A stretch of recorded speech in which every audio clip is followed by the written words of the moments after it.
Hi guys, നമുക്കൊന്നൊരു ചെമ്മീൻ roast ആയാലോ. ആദ്യം നമുക്ക് ചെമ്മീൻ നല്ല അടിപൊളിയായിട്ട് കഴുകി വൃത്തിയാക്കി ചട്ടിയിൽ വെളിച്ചെണ്ണ ഒഴിച്ച് അതിലിട്ടൊന്ന് ജസ്റ്റ് ഒന്ന് ചൂടാക്കി എടുക്കാം. അപ്പോൾ അങ്ങനെ ബബിൾസ് ആയിട്ട് ഇങ്ങനെ പൊന്തി വരും.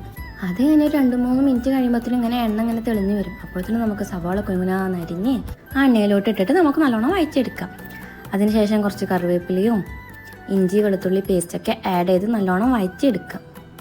ഇതൊന്ന് വഴഞ്ഞ് വരുമ്പോഴേക്കും നല്ല പഴുത്ത തക്കാളിയും പച്ചമുളകും എടുത്തിട്ട് ഇതിൽ കട്ട് ചെയ്തിട്ടിട്ട് നല്ലോണം മിക്സ് ചെയ്തെടുക്കാം.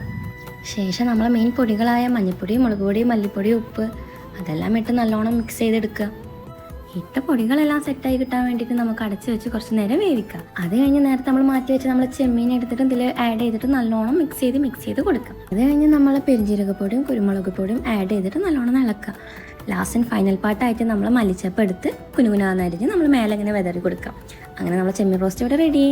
അങ്ങനെ ചോറിൻ്റെ കൂടെയും അപ്പത്തിൻ്റെ കൂടെയും കഴിക്കാൻ പറ്റിയൊരു അടിപൊളി ചെമ്മീൻ റോസ്റ്റ് നമ്മളിവിടെ തയ്യാറാക്കിയിട്ടുണ്ട്. എല്ലാവരും ട്രൈ ചെയ്ത് നോക്കണേ.